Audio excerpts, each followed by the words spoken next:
Kiki et Foufoune, à quoi ça sert? C'est la question posée par un enfant de 6 ans à sa maman à laquelle j'ai répondu avec mon réel précédent en vous apportant la première étape de la réponse. Après ce réel, plusieurs mamans sont venues me demander, ok Johanna, mais concrètement, qu'est-ce qu'on peut répondre à un enfant sans en dire trop? Alors voici un exemple très simple de réponse que vous pouvez apporter sans en dire trop.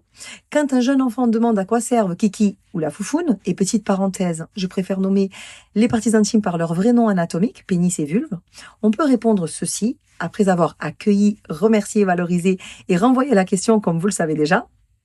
Chez l'enfant, cette partie du corps sert simplement tout d'abord à faire pipi. Et oui. Et selon le contexte et la demande de l'enfant, s'il veut en savoir plus, on peut ajouter: quand on est adulte, ces parties du corps ont aussi un rôle dans les câlins intimes et pour faire des bébés.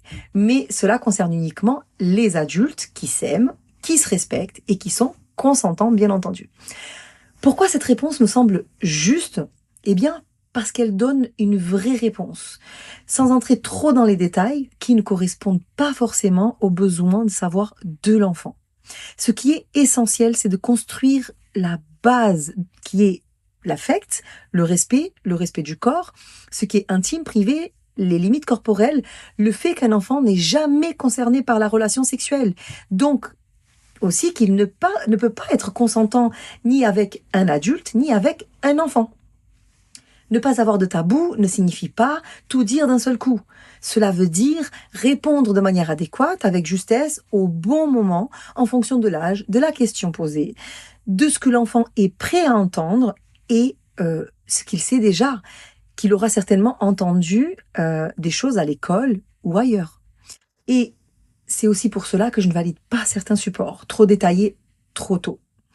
Pas parce qu'il ne faut pas parler de ces sujets, mais parce qu'il faut le faire sur une base affective, émotionnelle et corporelle solide. Sinon, la représentation du corps, qui peut être construite dans la tête de l'enfant, c'est une vision de corps-objet. Le but n'est pas ni de tout dire, ni de ne rien dire. Le but, c'est de dire juste. Et si vous n'êtes pas la source principale d'information et d'éducation de votre enfant sur des sujets aussi importants, qui le sera? Si vous voulez tout de suite des repères concrets, mon e-book gratuit est disponible et le lien est dans la bio. Et pour celles et ceux qui veulent aller plus loin, apprendre plus vite, comment répondre aux enfants de manière adéquate et éduquer sur des sujets sensibles sans enlever donc l'innocence de l'enfant tout en disant la vérité, j'enseigne tout cela pas à pas, de manière complète. J'aborde toute la prévention et la protection en plus dans ma formation et le lien est